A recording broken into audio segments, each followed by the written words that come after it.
can't remember if I've actually talked about this particular show before, but I did grow up with Animaniacs. And as a kid, I couldn't stand it. I found it annoying. I didn't like the Warners. I found them particularly annoying, and I felt bad for the people they were tormenting. I even felt like they didn't deserve it. I liked the Goodfeathers and Slappy Squirrel a lot better. And of course, being out of touch with pop culture, a lot of the jokes went over my head.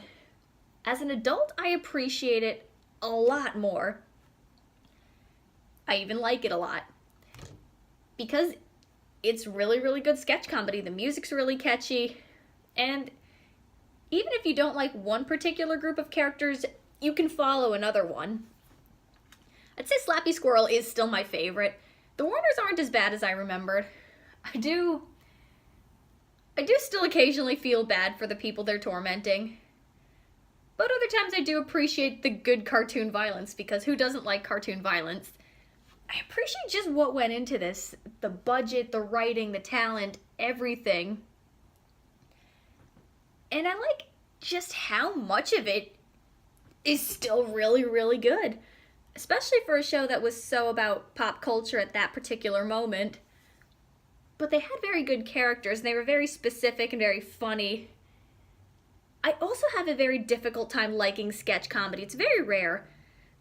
I'm sure some of you are going to kill me for this. I actually don't get into SNL. I don't find SNL that funny, and I often don't get why people are laughing at it. They do have some good people. There are good sketches. But an overwhelming majority of it, I just don't understand. I feel the same way about most sketch comedy, though. I like Key and Peele. I like this.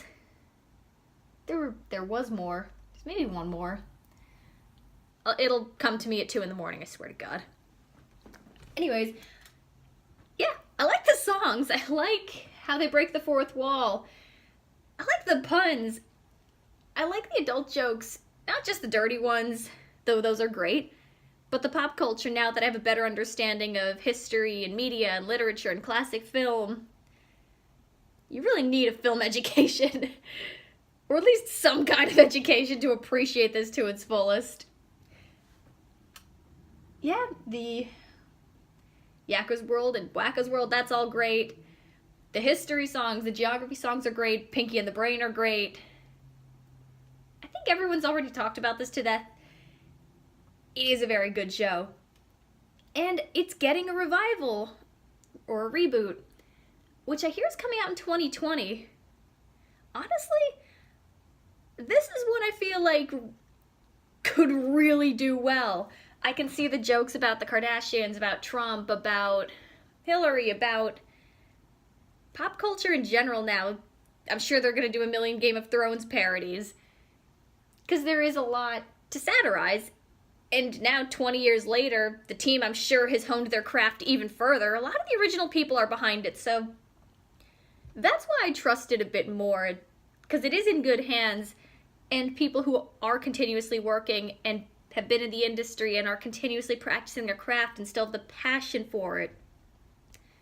So unlike some other reboots, I do feel like this one is in good hands, and I feel like, I'll say, revival or a reboot doesn't automatically mean it's going to be bad.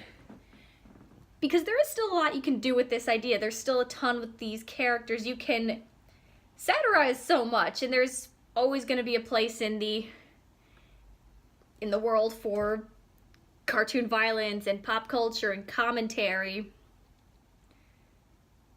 That's going to be a lot of fun, especially with what... Oh, I'm picturing a lot of Disney owning the world jokes. I'm guessing that's going to come... I think that's going to come up a lot. Anime, I think, is going to get satirized. I think that'd be fun. Especially with Miyazaki and the big famous animes and convention culture. Yeah, you can, I'm sure. You saw some of that in the original, but now it's really exploded. So I bet they're going to tackle that to some extent. I'm excited. I do see a lot of potential with that. I see, and again, the original people are back, and there's going to be a ton of passion behind it. So I feel like this one's in good hands, and I am excited for it. I'll check it out. Yeah. I'm looking forward to this one, really. And now that I've seen the Warner Brothers lot, I appreciate it. So this is one that took a few years for me to really appreciate, really respect, really like. But better late than never.